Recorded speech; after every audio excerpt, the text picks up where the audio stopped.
მინდა გესმოდეთ ჩვენი ტკივილი, მინდა გჯეროდეს თქვენი ღიმილის, მინდა გახსოვდეთ უფლება ჩვენი, ნუ გავიწყდებით ძმები ვარ თქვენი.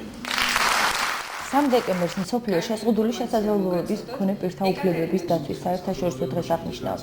ამასთან დაკავშირებით პატა გუგშელისის ორგანიზებითა და ბოლნისის მუნიციპალიტეტის თანადგომით კულტურის სახლში ღონისძიება გაიმართა თანაბარი უფლებები, თანაბარი შესაძლებლობები. მაშინ მონაწილეობა ადგილობრივმა შემოქმედებითმა კოლექტივებმა მიიღეს. 1992 წელს გაეროს გენერალურმა ასამბლეამ 3 დეკემბერი შეზღუდული შესაძლებლობების მქონე პირთა უფლებების დაცვის საერთაშორისო დღედ გამოაცხადა და მას შემდეგ ეს თარიღი ყოველწლიურად აღინიშნება როგორც შეზღუდული შესაძლებლობების მქონე ადამიანთა პრობლემების მსჯელობის დღე და ამ ღონისძიებაზე ამ ადამიანებმა არაერთი მესიჯი გაუგზავნა საზოგადოებას. ჩვენ შეზღუდული შესაძლებლობების მქონე ადამიანებს გვჭირდება ადაპტირებული გარემო. ადაპტირებული გარემო შექმნის ჩვენს ინტეგრაციას გარემოში. ასევე არის აუცილებელი რეაბილიტაციის ცენტრის ფუნქციონირება, რაც აუცილებლობას მოითხოვს შეზღუდული ადამიანებში.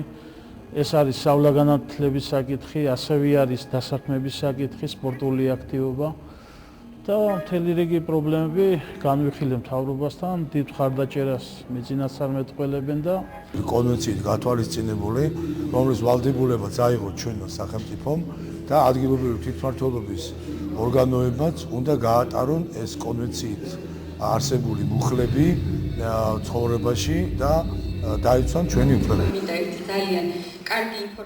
აღნიშნულ ღონისძიებაში მონაწილეობა ქართულ-ამერიკული უნივერსიტეტის პიარ მენეჯერმა და პუბლიცისტმა ეკატერინე ტოგონიძემ მიიღო.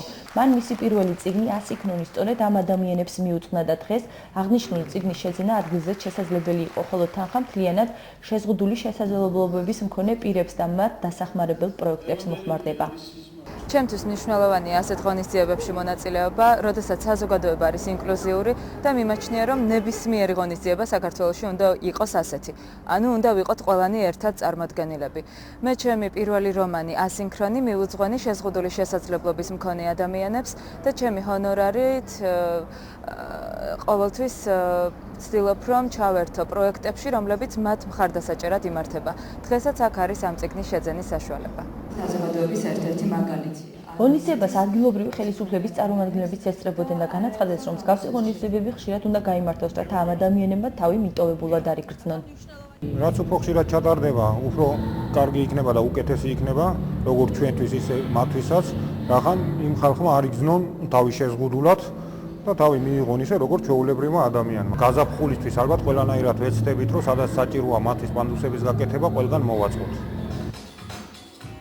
ღონისძიების მიზანია საზოგადოებას დაანახონ, რომ არ არსებობს შეზღუდული შესაძლებლობები, მხოლოდ არსებობს შეზღუდული გარემო და აჩვენონ ის, რომ მათ შეზღუდული აქვს თანასწორი წვდომა განათლებაზე, დასაქმებაზე და სწორედ ამიტომ საზოგადოებას უჩვენეს დოკუმენტური ვიდეო მასალა, სადაც ნათლად ჩანს, რომ სათანადო გარემოში მათთვის შეუძლებელი არაფერია.